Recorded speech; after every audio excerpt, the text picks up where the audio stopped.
it's like becoming clear and very blatant how important this conversation is. Eric Fugett, the author of A Personal Revelation. I know there's a volume 2 coming very, very soon. Correct me if I'm wrong or restate. Revelations is finished. Yes.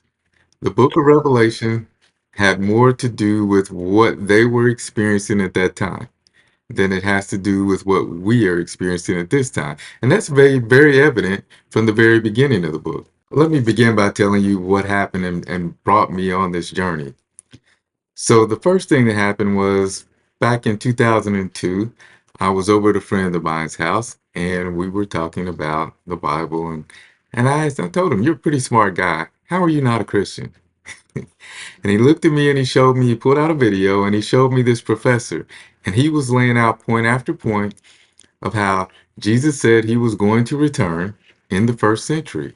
How all of the apostles seemed to be indicating that Jesus was going to return in the first century. And one of the key statements he made was from Matthew 24. He said that all these things would happen in this generation. So I went back and I took to heart what he said, and I looked up the word generation in the Greek, and it means the time of the people being spoken to. So that made me stop and pause for a minute, because he was actually right. Jesus was saying that he would return in the lifetime of his hearers. So that created a dilemma for me. Number one, is the Bible wrong? Well, I've seen too many lives change to believe that. Could Jesus and the apostles possibly be wrong? Well, then let's throw the whole Bible out if they're wrong, because we believe that they're inspired. And if we believe that they're inspired, then to say that they were wrong about something, then we might as well throw the whole thing out, because if they're wrong about one thing, then they're wrong about everything, or they can be wrong about more than one thing. So the only possibility that made any sense was that we have a misunderstanding of what he meant by his second coming. And that led me to start researching end times in the book of Revelation. So I thought the easiest way to figure all of this stuff out was to take a walk through Matthew 24, Mark 13, Luke 19, Luke 21, and the book of Revelation itself. And in doing that, I discovered that, yes, we do have a misunderstanding about what he meant when he said he would return coming on the clouds, and that the people that he was speaking to would see him return. So that's what started me on this journey. And I didn't even realize where I was going until I got to chapter 20 of Revelation, and it hit me. Wait a minute. If this is his second coming, and the judgment and resurrection are supposed to take place at the time of his second coming, then whoa, what do we have going on here? I just went from being a partial preterist to what I didn't even know at the time was a full preterist. Probably my guess would be the biggest issue you have with discussing this topic is every single preconceived idea that people have about the chain of events of what Revelations even means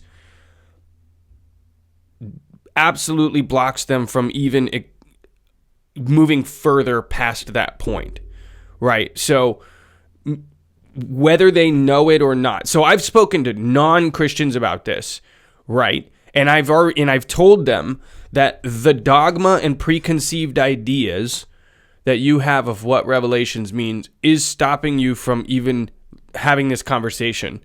Full stop. Non-Christians. And they'll say, well, no, I'm not a Christian. I have no preconceived ideas. And I'll go, okay, great. Have you seen that comedy movie about Revelations? And they go, yeah. And I said, okay, against your will, whether you know it or not, you have preconceived ideas about what Revelations means, which usually looks like, fire all over the place, the Antichrist taking over the whole world, right? Zombie apocalypse, people rising from the dead, what is it? Mad Max, Yes. right? So from the very start, whether you're a Christian or not, through dogmatic and media manipulation, 99.999% of people have an incorrect preconceived idea that stops them from even having this conversation. Am I Yes. crazy to say? Okay. How did you go a little deeper into how this happened? Because you named the book A Personal Revelation, because this was pretty deeply rooted. And I could imagine, where I grew up in the ICOC, International Church of Christ, and you were a big part of that. And our families have known each other, like I said, since birth. How was this? Like, what was this journey like? Because I'm sure even breaking down your own preconceived ideas was not exactly the easiest thing. For a long time, I believed that all of the premillennial dispensational stuff with the hokey pokey, you go up, you come back down, we get a body, and there's going to be a 7-year reign, and all of this other stuff. I believe that was garbage from the beginning. A friend of mine that I had talked to about this when I worked as a campus police officer for Vanderbilt back in the 1980s and 90s, he brought a book in one night and said, Eric, I've cleaned out my shelf. And I knew for him to say that, this had to be a really good book. He said, I have one book, and it was David Chilton's Days of Vengeance. And that book was the first book that I ever saw take the events of Revelation and really show how everything happened in the first century.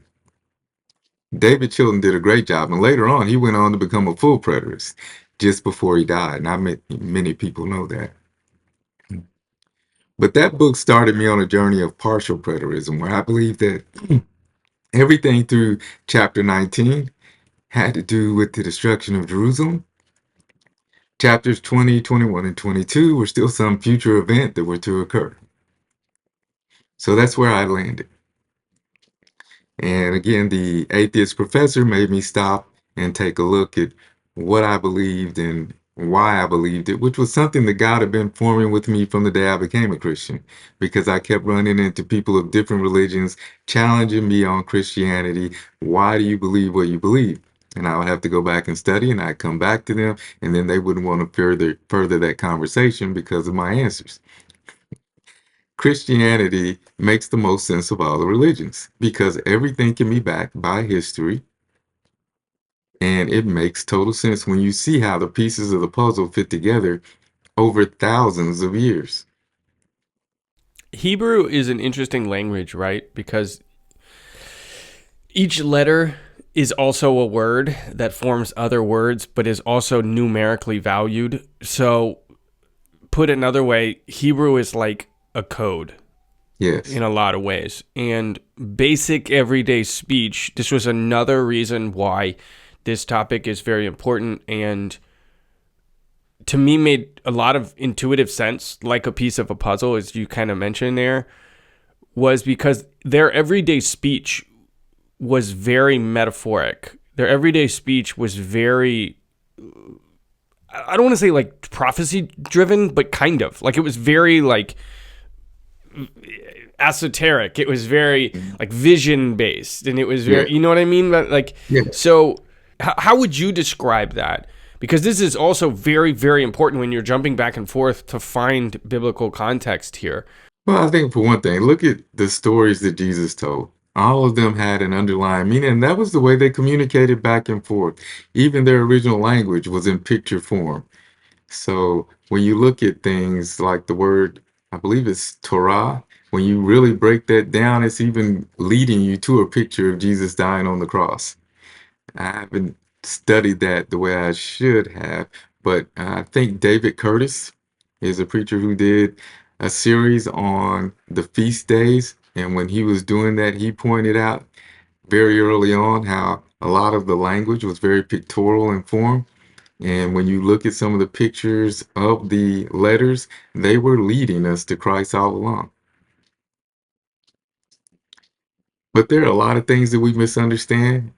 We look at things like, for example, when Jesus resurrected and he is with the guys and they had decided to go back fishing and they found him on the beach cooking the fish.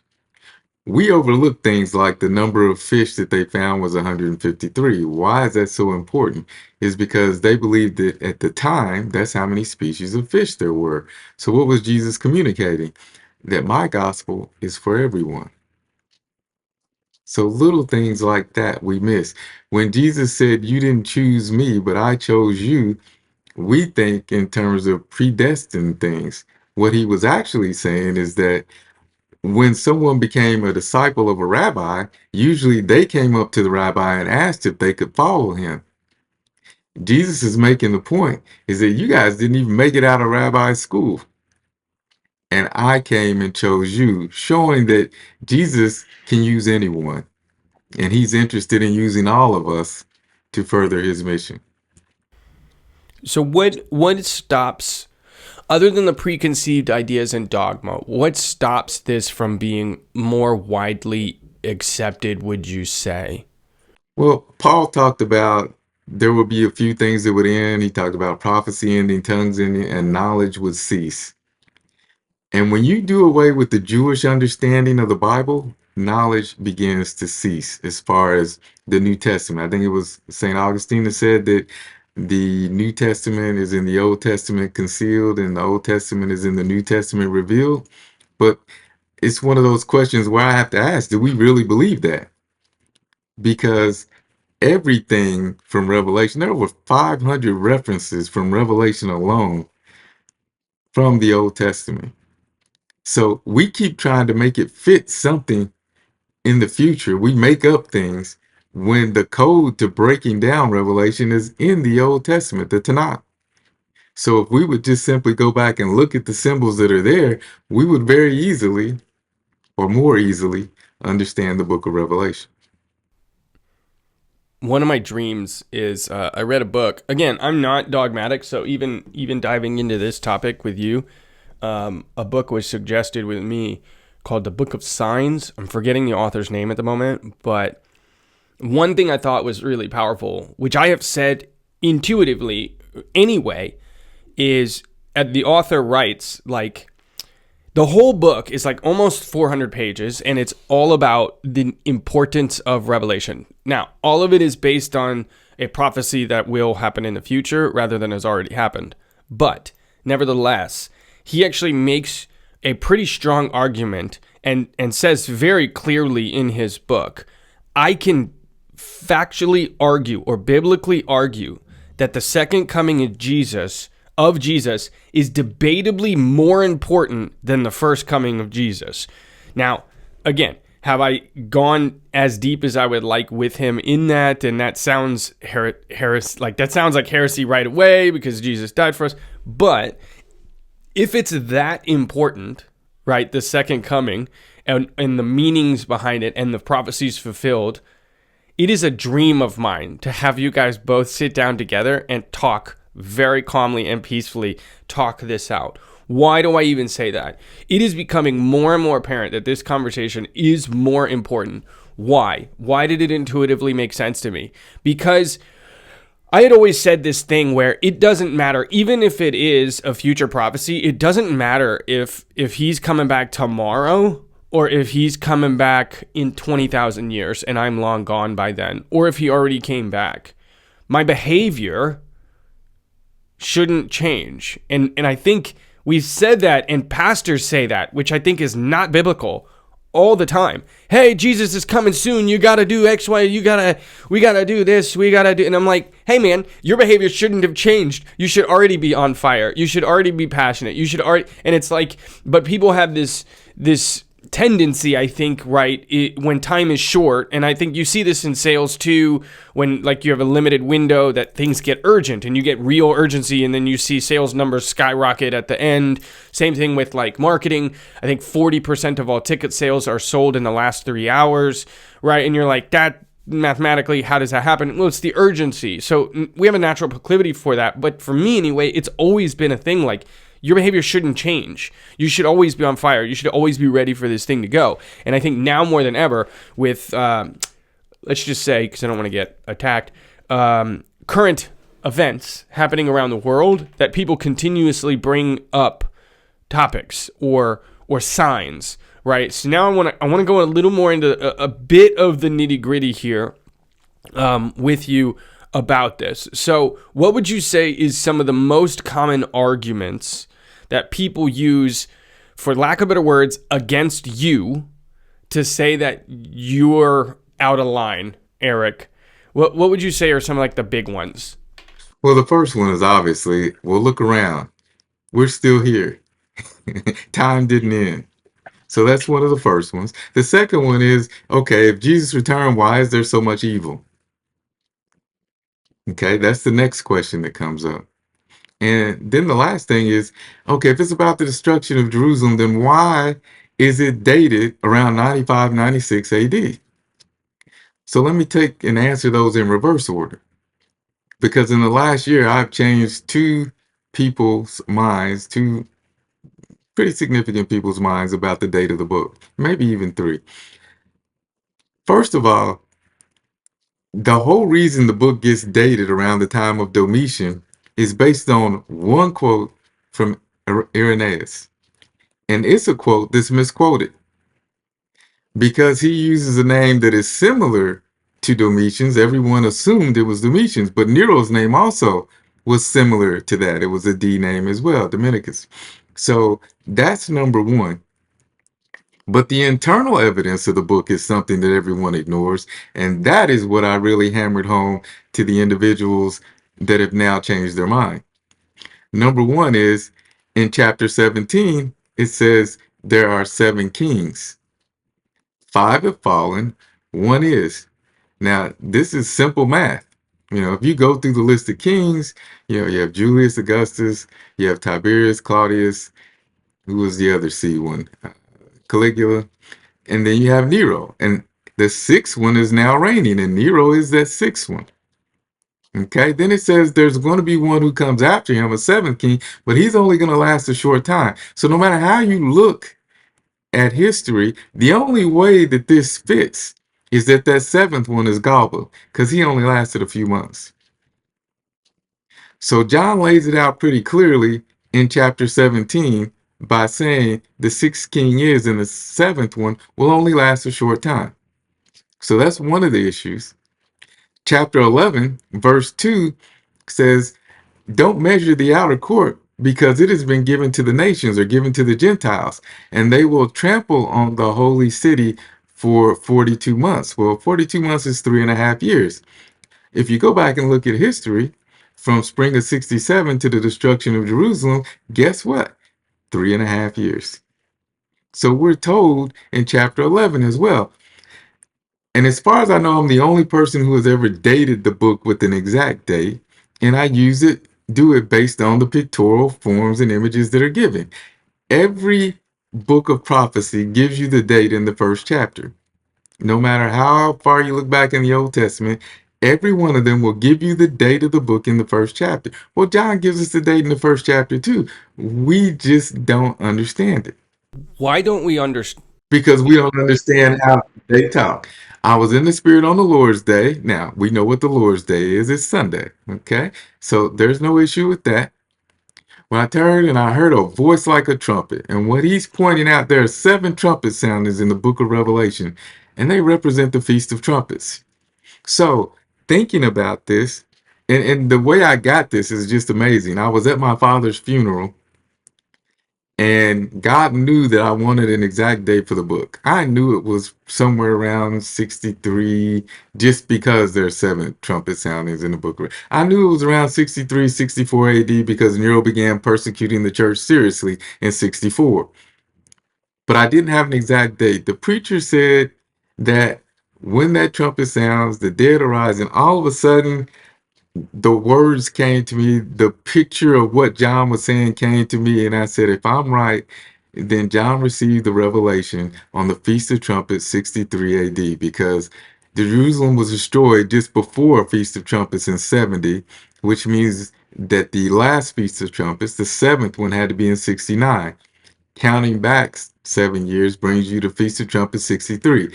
I'm in the spirit on the Lord's Day, which is Sunday, and I turned and I heard a voice like a trumpet. So the Feast of Trumpets had to fall on that Sunday evening, As you know, Jewish days begin on the evening, morning, first day. That's how Jewish days work. And the Feast of Trumpets, their year fell on Sunday evening, 63 AD, September 11th, going into September 12th. The other reason why I like that date is because of the tribulation period that everybody likes to think about.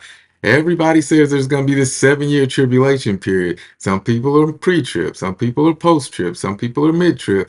Well, if I had to be anything, I'd say I'm a mid-trib person, because the first 3.5 years the church suffered under Nero.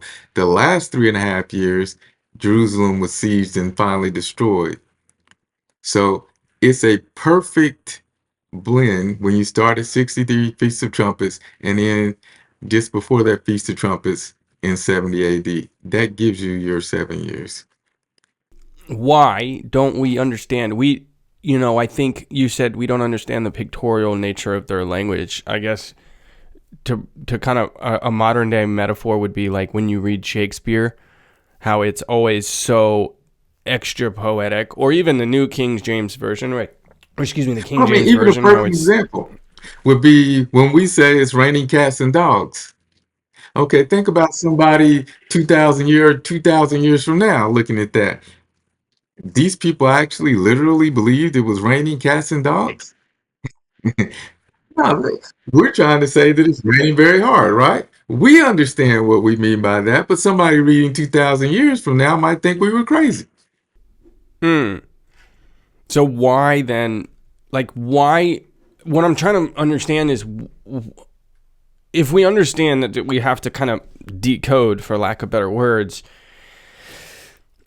has it been emotional persecution that has stopped people from even like exploring this deeper? Yes, because you'll find a lot of guys will touch on it and drop it. You can look at commentary after commentary and they will walk you right up to it and stop because they know if they take that next step, people will call them a heretic. And maybe they just stop because of everything that's been taught and they don't want to even go there. I've encountered that a time or two as well. But the urgency of the book can't be denied. The book opens with soon and near. These are the things that are going to happen soon because the time is near. The book closes with I'm coming soon and the time is near. In biblical circles, that's called an inclusio. And what that means is that everything enclosed within those words has to happen in that time frame.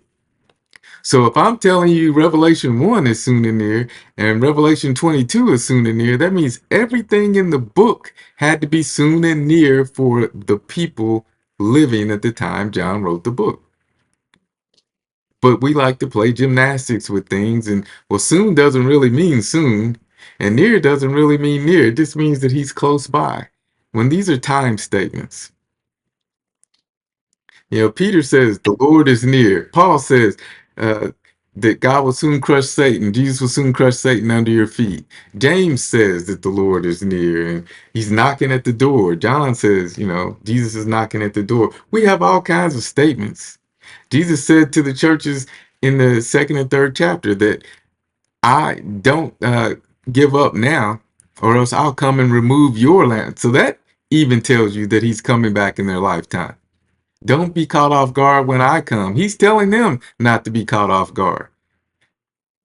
So what good does that do them if this is some prophecy concerning 2, 3, 20, 500,000 years in the future?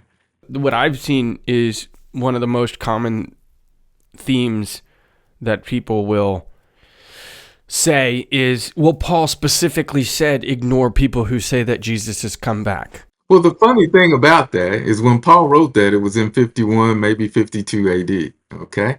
So my date for the book of Revelation is 63 AD. So this is at least, 12 years before he even writes the book of Revelation.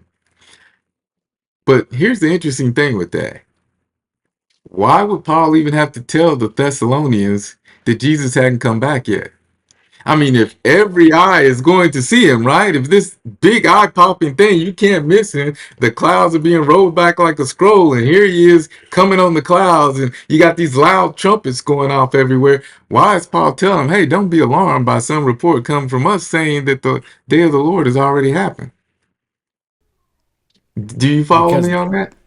because the preconceived ideas of even saying Jesus came back didn't exist yet.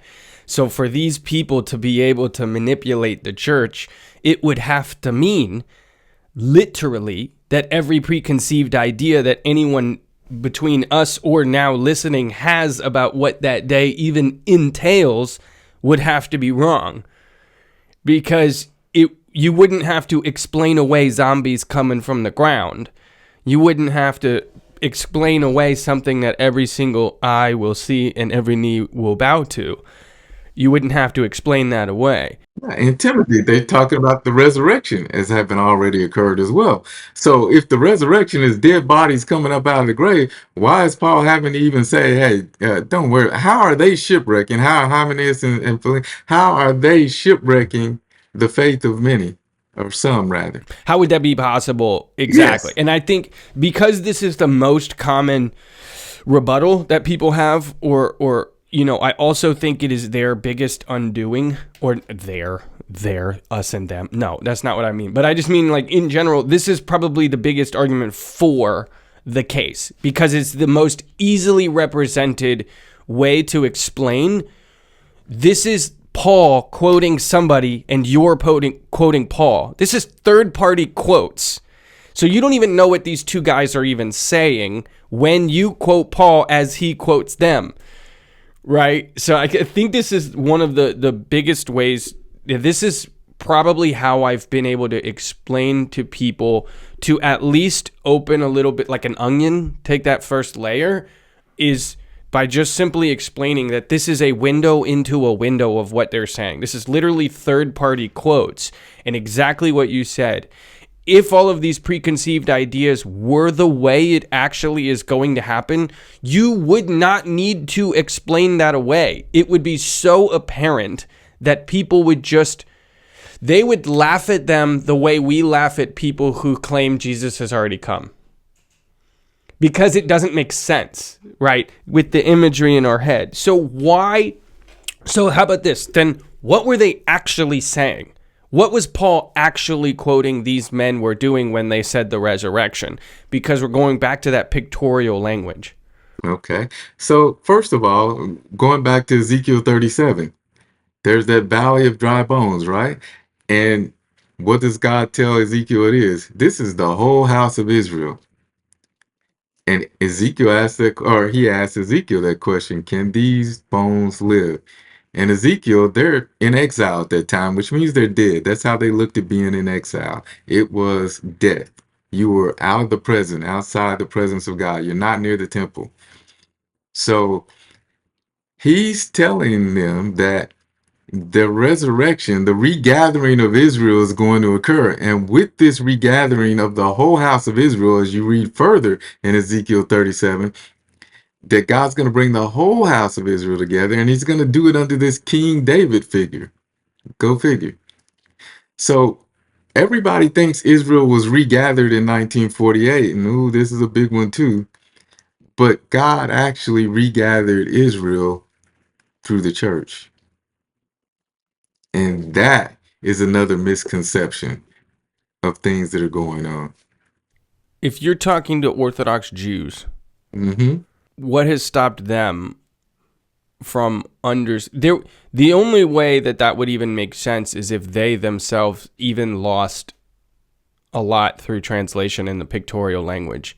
Because I don't even think the history of Israel, both modern and historical, like, I don't think almost anybody actually understands. And I think the vast majority of people are way too willing to accept and afraid to even start that conversation, right? So when you say 1947, let's start there. I don't think most people even realize the nation, right? The state of Israel was established in 1947 because it was disbanded, right, with the destruction of Jerusalem, which you're arguing was what Revelations was about, Yes, which also mentioned Rome quite a lot. Which makes sense because they were occupied by the Romans, and that was the whole point of all of it, right? Is Orthodox Jews believed that Jesus would be a militaristic figure and free them right? From like, so So let me walk you through why I say that they were regathered under Jesus. Okay, the Ezekiel 37 is one, Jeremiah 31 is another, but I'm going to take you all the way back to Genesis. So when Israel is about to bless Joseph's two sons, he puts his hands on the younger one and is about to bless him, and Joseph tries to stop him. No, no, no. Here's the older one over. He said, yeah, there's going to be a blessing for him too. But he says about Ephraim, his seed. When you read the Hebrew, it says his seed is the fullness of the nations, and that same word nations is the word Gentiles. So where have we heard fullness of the Gentiles before? Romans 11:25, where it talks about uh, when the fullness of the Gentiles has come in. Okay, so what's going on here? So remember, after David dies or Solomon, after Solomon dies, the kingdom is split. And the 10 northern tribes become known as Ephraim or Israel. The 2 southern tribes become known as Judah. So the 10 northern tribes end up getting assimilated into the nations or into the Gentiles by the Assyrians. Hosea 1 talks about that. I'm divorcing you. But Hosea 2 comes back and says, I'm going to remarry you at some point. Hosea 8 tells us that Ephraim was swallowed up among the nations or among the Gentiles. Again, they've been totally dispersed, and Jason Staples does a great job of explaining this. Okay, so now we've got the northern tribes are gone. You got the 2 southern tribes that are faithful. Babylon comes in and pretty much assimilates them as well. But then all of Israel gets to come back, in a sense, to Jerusalem. So we're going on there waiting for this Messiah figure to come. Jesus comes on the scene. And what does he tell his disciples? Go and make disciples of all the nations. And he tells them where to start. In Jerusalem, then to Judea, then to Samaria, then to the ends of the ends of the earth. So in this process of going and gathering people all over the Roman Empire, essentially, because that was the known world at that time, the oikoumene, Paul stops at the synagogue every time. It's his first stop. And it talks about how some of them become Christians and not even a few Greeks. So the Gentiles are starting to come in as well. Finally, they have this big discussion on this in Acts chapter 15. And Paul's talking about how the Gentiles are coming into the kingdom. And here's a really interesting quote by James. He said that David's fallen tent, he's quoting Amos chapter 9. David's fallen tent is being restored. Whoa, wait a minute. Gentiles are coming in. They, along with Judah coming in, is David's fallen tent being restored? How is that? Because through Ephraim being dispersed into the rest of the nations, when they come back in, you're bringing Ephraim in, but you're also bringing the Gentiles in, which is fulfillment of Isaiah 49:6. It's not enough for me to gather or for you to bring Israel and Judah back together, but you're going to bring the Gentiles in as well when he's talking about Jesus. And what did Ezekiel 37 tell us? All of this was going to happen under this David type figure. So what's going on through the gospel being spread is that the church is regathering Israel together into this new Israel. It's a second Exodus motif. The first Exodus, what happened? Moses came, gave the law. Jesus gives the Beatitudes. Moses leads them in the desert for 40 years. The church goes into this period of 40 years, the already but not yet, until 70 AD, from 30 AD to 70 AD. There's this coexistence of old Israel and young Israel, the church, just like what happened with the 40 years of wandering in the desert. And what happened then? Old Israel died off. Young Israel went forward into the promised land. What happened after AD 70? Old Israel died off. Young Israel, the church, goes forward into the promised land. It's a second Exodus motif. When Jesus is there with Moses and Elijah, he's one of the words in talking about his departure, the word for departure in Greek is Exodus. So Jesus, in talking about his death, is talking about his exodus. He's leaving. And his body was then to go, the church was to undergo that second exodus period. And you find second exodus language all over the place. If you look through the book of Revelation, what do those plagues remind you of? The plagues of Exodus. Moses and Elijah appear in chapter 11. What's going on there? The law and the prophets. Think about the law and the prophets. When Jesus was transfigured before them, Moses and Elijah disappeared. What was remaining? Jesus. The law and the prophets were now going to take second seat to Jesus, who was going to go forward. The law and the prophets were leading us to Jesus. That's the whole point with the transfiguration. Because Peter wants to build shelters, right, for Moses and Elijah and for Jesus, and they disappear. And the only one remaining is Jesus, showing that the old covenant was about to disappear and this new covenant was going forward. Hebrews 8:13. What has been made obsolete will soon vanish and disappear. Everybody thinks the old covenant ended at the cross, but it did not. It was the beginning of the process of it ending, but it did not end. I said a lot.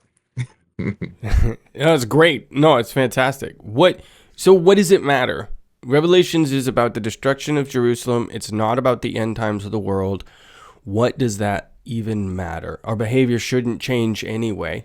It shouldn't, but here's the good news about why it matters. Thinking back to the feast days, we know what was fulfilled in 30. Jesus fulfilled Passover. He fulfilled the feast, started fulfilling the Feast of Unleavened Bread, at least anyway, removing the sin from us. And then on first fruits of the barley harvest, he rose that Sunday. Then you have Pentecost. So the church is born on Pentecost. It's the first fruits of that wheat harvest. Okay.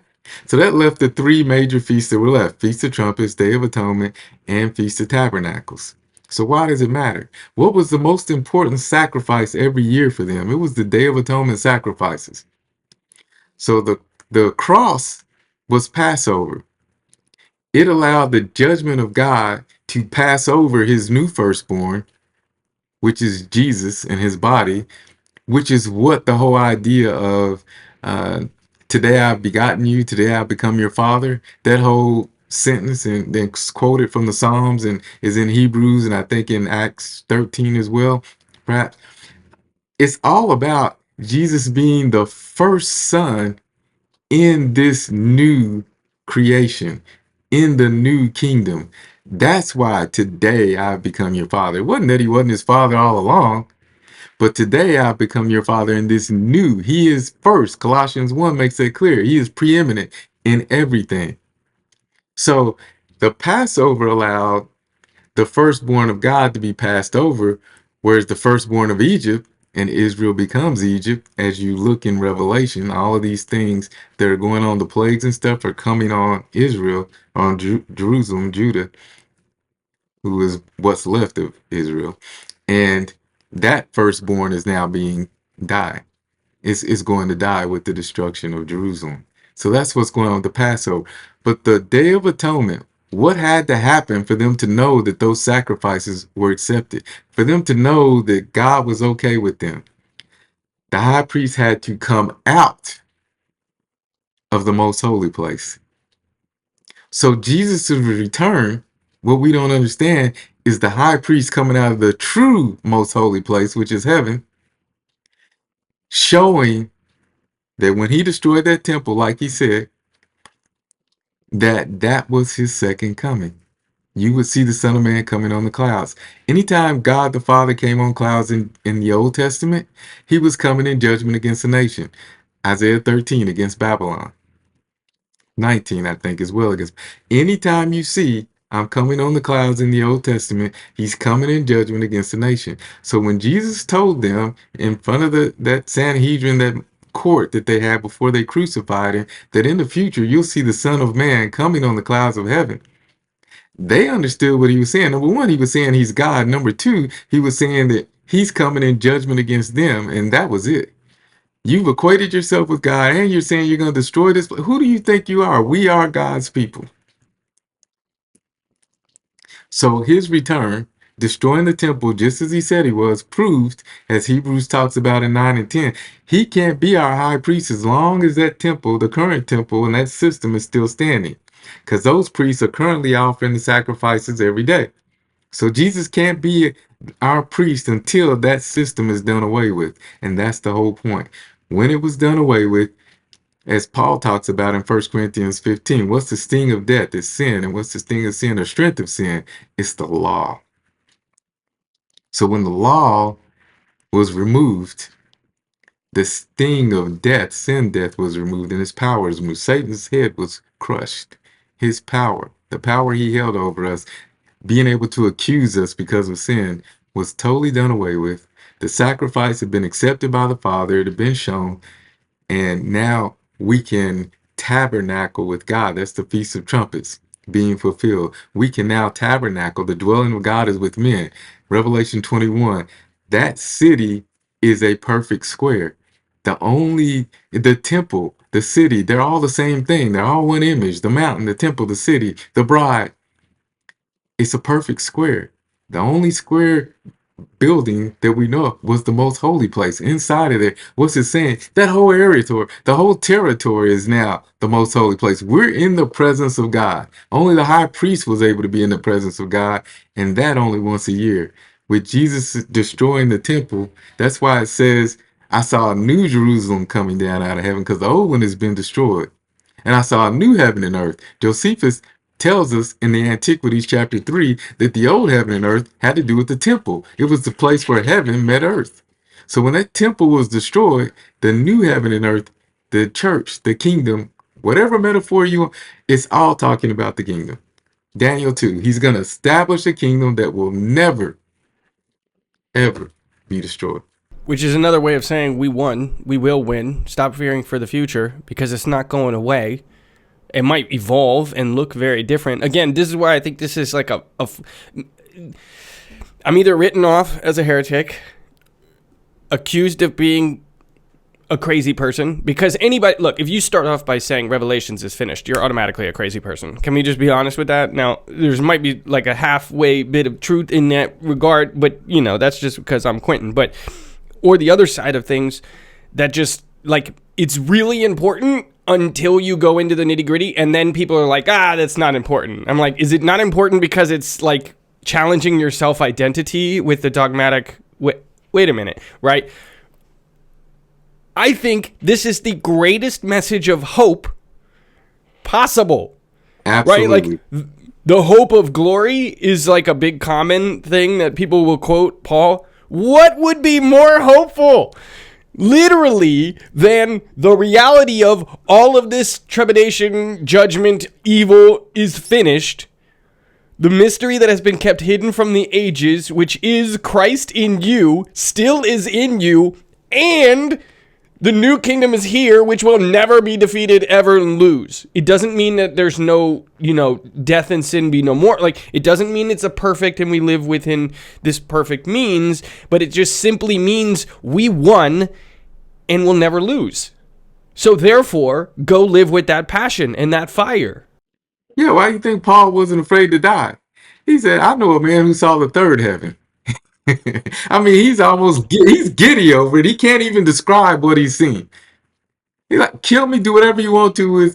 I know where I'm going when I die. I'm not really even going to die. I'm just going to transition. We will not all sleep, but we will be changed in the twinkling of an eye. He understood that within his lifetime, some of those people who were alive with him, that's why he said, we will not all sleep, referring to death, and be in the holding places, which was, Tartarus and the bosom of Abraham, or paradise, as you want to call it. He knew those places were about to go away, and that they would be, any of us who die, would be in the presence of God when we transition from this life to the next. There are no more holding places. Revelation 20 makes it clear. They were all done away with.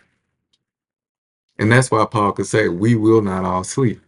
So, hey, Eric, I look around the world and I see them talking about putting chips in people's wrists right now, and I see the Olympic ceremonial games, and I see horses running around on top of water that look quite pale. I see, um, I see, I'll say cerveza sickness, passes being made, and you can't go to the marketplace without having these passes or these chips in people's hands.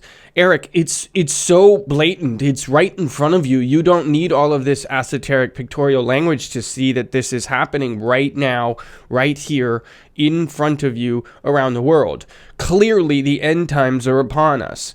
Why do you have to be such a heretic? What would you say to that? Okay, well, first of all, let's define what the last days were. Peter told us that they were beginning right there on the day of Pentecost. Okay, these are the last days. And what's supposed to happen in the last days? All these things are supposed to end at some point in this last days time period. So prophecy is supposed to end. You got tongues are supposed to cease, and all this other stuff is supposed to happen at that point. Now, does that mean that God, even though he stopped a lot of things at that point, isn't still operating in a way today with some of these gifts? Absolutely not. But their need at that time was specifically to show Israel, because it said that these were for unbelievers. So not only for the Gentiles, but in particular for Israel, to show them all these gifts prophesied in the Old Testament from Joel and others, saying that in these last days there would be these gifts. How do you not see that? And what's going on with the gifts as well? When God first built the tabernacle, he gave gifts to the Israelites so that they could design everything exactly the way he said.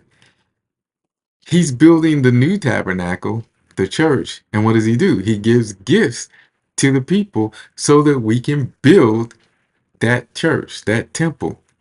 So that's what's going on with that.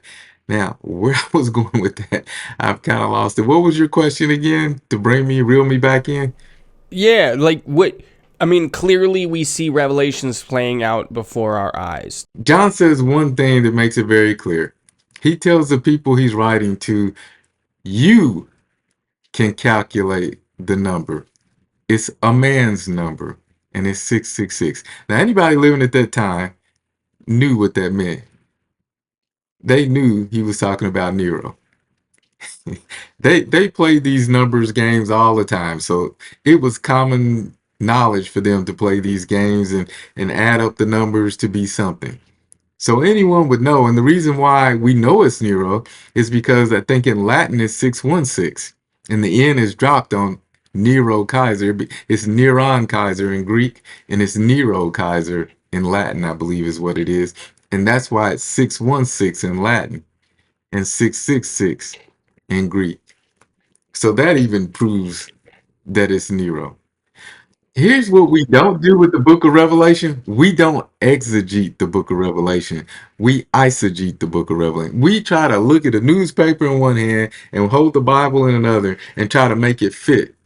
But when you exegete something, you look at what the word says, you look at what the word has said, and you use the Old Testament, like St. Augustine said, to help us understand what's going on here. So the whole idea of these horsemen and everything goes back to the cursings and blessings of Leviticus 26 and Deuteronomy 28. So when you look and compare the whole famine and war and plagues and death, all the ways they were supposed to occur, and you start going through Revelation 6 and you start paralleling that with Leviticus 26 and Deuteronomy 28, Leviticus 26 was the old Israel group that came out of Egypt. So the covenant agreement was made with them. But since they weren't going to enter the promised land, it had to be made again in Deuteronomy 28 with young Israel that was going to go in there. So when you read those cursings and blessings and read Revelation 6, it jumps out at you. The reason why we don't want to do this is called sunk cost value. It's when you're so heavily invested in something, even though you know it'd be good for you to pull out, you can't do it because you've invested so much in that. We do it with stocks. We do it with a lot of different things, right? You're so heavily invested, you don't want to pull out. But there comes a time when you have to realize that, okay, this is a lost cause, and we need to quit arguing because we're giving the atheists a leg to stand on when they really shouldn't have one. Well, more than that, I think all of that imagery that has been placed into people has been placed on them by non-Christians using media means. And they think that it's part of the church's explanation for this thing, when, yeah, it might have possibly come in, like, the cathedral and the Catholic Church and blah, blah, blah, blah, blah.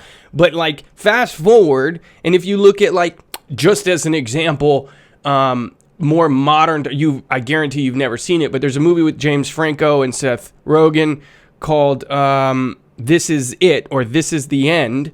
The entire book is like a satirical, it's a satire about like the end times, right? And the explanations for Revelations is so crazy out of context. I've even had people I grew up with quote from the movie.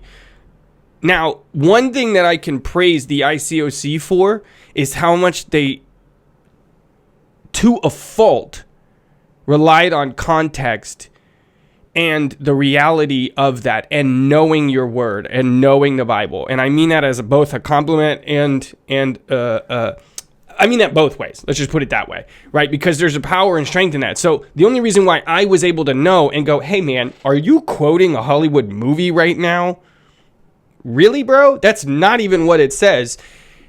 Was because of growing up in the ICOC. But at the same time, the most of the church's imagery is based on, that's just one micro example of thousands and millions of different examples that you can see, both in like written word and books and stories. And I mean, the whole Left Behind series, which was like huge, right? And the movies about that and the TV shows about that. And it's like, none of these are written by devout believers or people striving to act. And it's like, but we still accepted it and we've made it part of our identity. And like I said, if I say Revelations is finished, that's what I believe, you're a crazy person. It's like if I use the word conspiracy theorist, you're a crazy person. Regardless of how many have come true, it doesn't matter what kind of numbers you have, what kind of facts you have, right? It's like wild to me. And I just think that's like, I want to drill that home. The preconceived imagery you already have is not even given to the church by the church. It is given to the church by people outside of the kingdom and taken and accepted by the church. What is more demonic than that? Are you serious? Sorry, I'm getting passionate, but like, what in the world? And it's just like, I could only imagine to be in your shoes, what you've gone through and what you've been through as you dove into this. But it's like, what could be more demonic than that? What could be worse for the church's health than that, right? And again, it shouldn't necessarily change our behavior, right? But it seems to me like the world is being led into a specific destination based on preconceived ideas, which seems more like a roadmap to me rather than a prophecy. Yes. If that makes any sense. Mm-hmm. Now, I mentioned two things earlier as to one of the things, why there's still so much evil. Okay, one of the things, when you look at Revelation 22, the church is still, and this is after the resurrection and all that scene in chapter 20. Why is the church still issuing an invitation to anyone who is thirsty and to anyone who wants to come and drink from the waters of life? I mean, if judgment and resurrection and everything has already occurred, and this is a future event, if this is something in the future, and this invitation is being issued after all of that happened, how? Why? I mean, aren't they burning in hell, or aren't we already in heaven? So why is an invitation being issued when it's already been decided? So obviously, it's not what we think it is, because you can't offer an invitation that's ongoing if everything's already been decided. So that's one thing about why they're still evil. They're still evil because we've fallen asleep. We haven't been doing our job. There's always going to be evil, but there would be a lot less if we as Christians were as active as Jesus has called us to be. If we were dying to ourselves, taking up our cross, and really and truly doing what Revelation 12 says, defeating them by sharing our testimony because of the blood of the Lamb, we've got victory through that. So something that's come up a couple times that I just wanted to ask and bring up, and I want to preface this with, there is nothing above the Holy Spirit and God. He can change even his own principles and formulas that he put into place. I strictly believe that. Same thing with predeterminism. He changes his mind multiple times in the Bible, right? Or predestiny and different things. So I just want to preface that. His will be done. All else is irrelevant.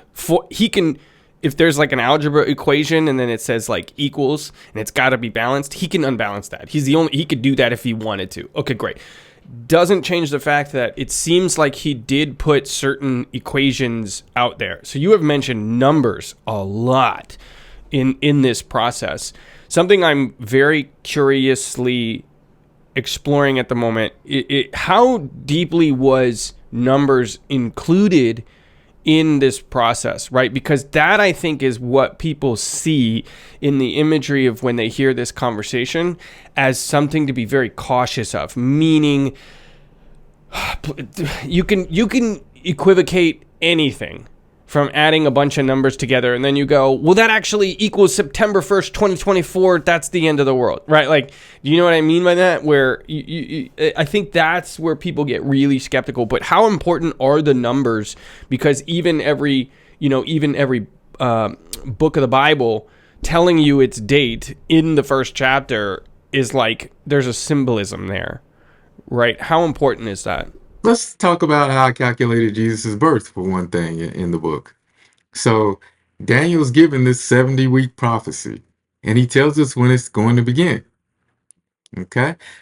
So we know from what he tells us that it's going to begin when Ezra and Nehemiah come back. So Ezra comes back, he gets to go back to and start rebuilding Jerusalem. So that is 458, 457, 458 BC. No doubt about it. History corroborates that. 49 years later, it says it's going to be rebuilt through times of trouble. We know Sanballat and Tobias and all of that it happened. Well, that 49-year period is documented all the way to 409 BC, which is the end of Nehemiah's reign in Jerusalem at that time. So that's the first 49. It'll be rebuilt the first 7 during times of trouble. So that 49-year period there is taken care of. When we calculate the next period of time that we're given, 483 years total, brings us to 26 AD when Jesus begins his ministry. Nobody really doubts that. Okay? The imagery around when he begins his ministry is Day of Atonement imagery. You have water for atonement. You have lamb going out into the desert, Jesus' temptation. So all of these purification, water for purification, all of these things going on with the Day of Atonement.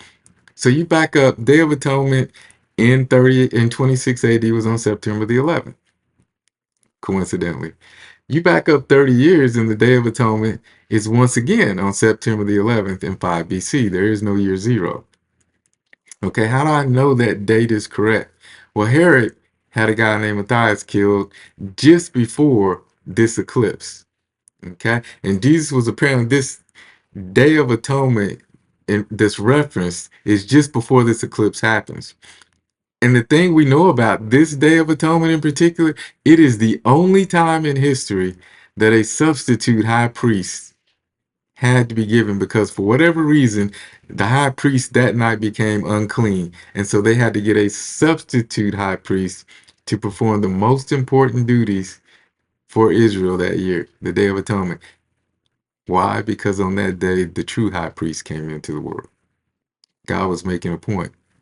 If when you look at the scriptures, Hebrews chapter 9 and 10, with those sacrifices and offering, you weren't satisfied, but a body, all through there is talking about the Day of Atonement, but a body you prepared for me.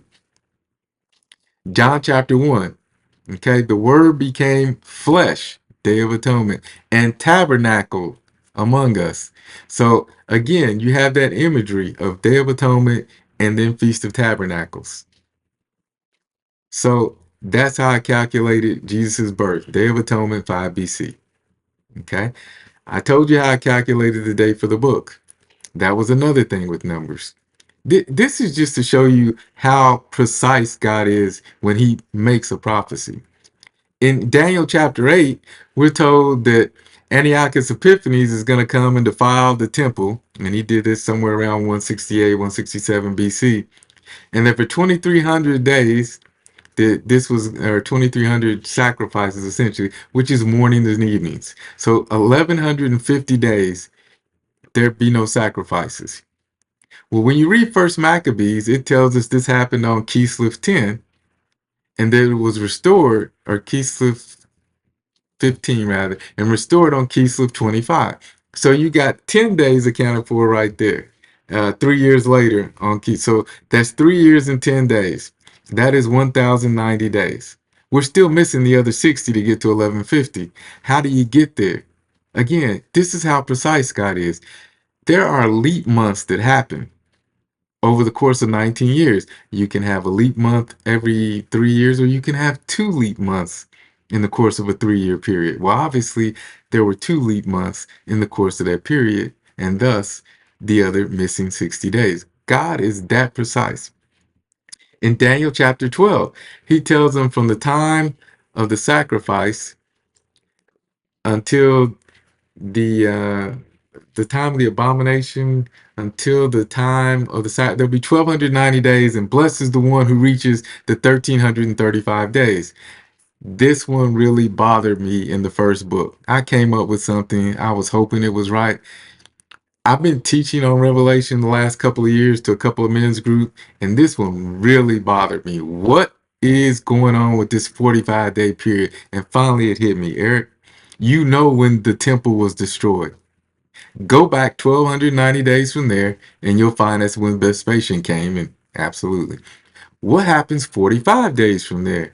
Well, it takes us to Tishri 23. Okay, so what's Tishri 23? What's the big deal about Tishri 23? Solomon dedicated, when he dedicated the temple, he sent the people, after dedicating the temple, he sent the people on their way rejoicing on the 23rd.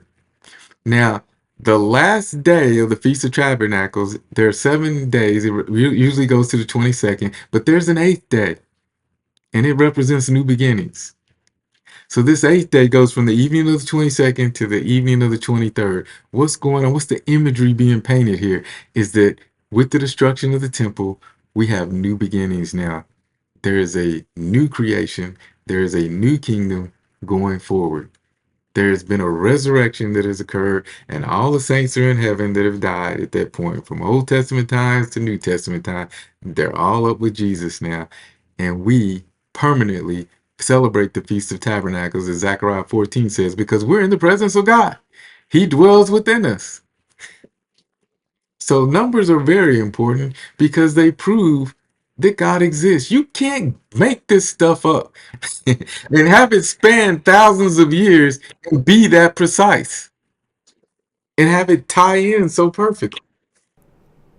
I think the best way in modern terms to describe this pictorial language that was lost because the Hebrew language was recreated, right? And that's another part of history that people just don't even realize. I didn't know that until I was in Jerusalem, and I have every reason to have known that, except when people told me. They're like, it's actually a fairly different language. I'm like, oh, wow, okay. Best modern day example of that I was with you when I came up with was, if you watch all the Pixar movies and all the Disney movies, how they reference each other constantly. So, for example, probably one of the most easily known and indisputable ones is Nemo. Finding Nemo, when he first wakes up in the tank, he looks around, he sees the ball, and I believe Buzz Lightyear from Toy Story, right? Now me, because I know and I've seen Toy Story, I know, oh, that's a reference to Toy Story within context. But if I've never seen Toy Story, that's just a toy for kids in the dentist office that Nemo has found. Okay? But if I understand the context in the pictorial language, because I've seen the chain of events culturally of the 90s, the cultural the cultural implications of Toy Story coming out and how marvelous and huge and crazy it was. And then later I see Finding Nemo, and now I see these toys. I see what they're doing there. The little Easter eggs that they put in there, right? I could go on and on and on and on and on. And there's like literally entire industries based on the Easter eggs within the Marvels movies, within the Pixar movies, within the Disney movies, right? Like, there's a theory that Elsa from Frozen's parents are actually the same as Tarzan's parents, and you can see the pictures. But again, I'm only even understanding these references because culturally at the time, it's losing favor, but it was so relevant of how Pixar took the world by storm, and Disney's movies have influenced things, but they're all linked together, and there's references happening throughout them. This is exactly how it is with Revelations, and all of these references, which seem like normal toys in the end, right, of the room, but they're actual biblical references quite blatantly. And I think the point here is that the people living back then would have known those references immediately. They wouldn't need explanation to know that ball is from Toy Story, that Buzz Lightyear is from Toy Story, right? They would immediately have gone, oh, that's what Jesus was saying, right? Where did this knowledge of this pictorial language go? So, like, why? Was it lost when the language and culture and everything was disbanded? Because they didn't speak Hebrew for a very long time. They spoke Yiddish, right? So what happened with this, like, this understanding, this knowledge? Where did it go? So there were a couple of more. There was another uprising, in Israel, Jerusalem, I think, around 126 AD, something like that. And after that, a lot of the Jewish Christians got lumped in with them. And so knowledge began to be lost because the church kept going more and more towards the Gentiles leading the church.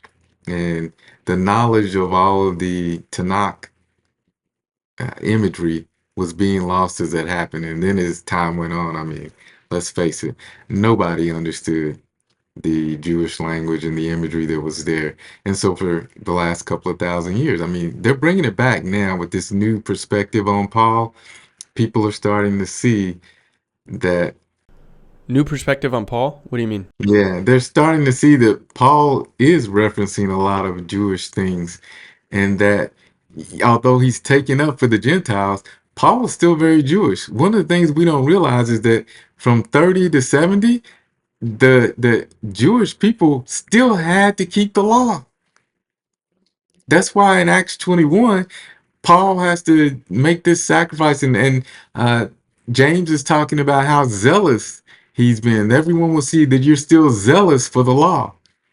Now, Paul was very zealous for the law when it came to Jewish people. He had Timothy circumcised, but he didn't do that for Titus. So when it came to Jews and Gentiles, Paul was very clear. Jews, we still got to follow the law, but we understand that we're under Christ's law. But for now, because we're in this already but not yet phase, we still have to adhere to the law. But as Peter, it's either Peter or James, I think it's Peter, says in Acts 15, that we will be saved just as they are. So he understands that there's a time coming when all the law will not apply to us anymore, and that everything has found its fulfillment through Christ. I have to be honest, one of the reasons why the idea of even hopping on with you here came up, and I love them to death, and I will willingly love them in disagreement, and I hope it will be mutual, but the church here in Okinawa that I'm a part of wants to start a series, I think starting Sunday, on Revelations, and I'm just like, oh, come on, here we go again, like here we go again. and again, I hope this will be mutual, but I just thought like, I think this is more important. This isn't just like esoteric. And I can't stress that enough because it just makes sense why the missing piece of the way the church, Todd White, people have a lot of weird feelings about Todd White. If you ever heard of him. I have not. People have a lot of mixed feelings about him and the way he runs his church and the way he talks about healings and things. And it is what it is. But there's one thing that I could say that's very clear, and I've never met the guy, but I know a lot of people that have and that have personally been with him. He is on fire for Jesus. Full stop. And I'll leave it at that because I think that's most important. Okay. One thing that he really started to highlight to people that I thought was really good about his lifestyle Christianity kind of movement, for lack of better words, was the reality that the New Testament is not saving you from the evils of the world. It is a love story about how you are already saved. Now go save others. Right. And there's other quotes that he has that are really, really, really good on that note. But it's like just always made sense to me. And I can't stress it enough. I think this topic is not something to write off because people are so ready to be taken. And, I'm going to be gone. Jesus, hopefully he'll come back by then. And it's like, hey, why don't we just transform the world? Right? Why don't we just actually do what we're supposed to do? What would life really look like if we had the actual notion and understanding that we are already saved and no one's coming back to take us away physically from this world? Now, how do we act? Our entire behavior. This conversation becomes very important very quickly when you realize Right. that it's not just that we're here for a purpose, that we're here for a reason, and the church is not done, and the church is not going to be saved. The church is already saved. How important is that, right? Like, so is there any other things that I didn't have the wisdom to even ask on that you think I should ask on, or that are really important in this conversation, this topic? I mean, that depends. There's the topic of hell, there's the topic of judgment, there's the topic of the resurrection. I mean, how many areas do you want to go into? What is the baptism for the dead about? I mean, there are a billion different topics we can talk about. Okay, I do want to ask about the baptism of the dead. I'll tell you why. And then I have one more question but baptism of the dead, I accidentally met, he has now left the Mormon faith, but he was one of the highest ranking priests in the world in the Mormon faith. And he was telling me that they do baptisms of the dead 24/7, all day, every day, which is part of the reason why they insist on controlling the world's genes and genome, is so that they can do this properly and baptize every single human on earth that dies to their knowledge. What is that about? Okay. So going back to 1 Corinthians 15, if you look just a little bit further, Paul says that he suffers every day. So that's a clue when he says, I mean it, but I suffer every day. So what is this baptism really all about? Well, Jesus said, I have a baptism to undergo. And that baptism was a baptism of suffering. So what Paul is saying is that the baptism that he and his fellow brethren are going through, brothers and sisters in the church at that time, are to bring in the dead Israelites. This is Ezekiel 37 again, that valley of dry bones. This is what the resurrection of Israel, the regathering of Israel was all about, is they're bringing their dead brothers and sisters into the kingdom. That's why he's suffering every day, is because they're going through all kinds of persecutions and trying to get their brothers and sisters to see that this is now the way. This is what God had in mind that whole time. We're going to do this again. I'm telling you, it's a dream of mine to bring in someone and have a peaceful, calm conversation about this, because the church on both sides has got to be more open to this. But one thing I think is really important to ask, at least, is what is the... Okay, so the average person is not reading your book. Why?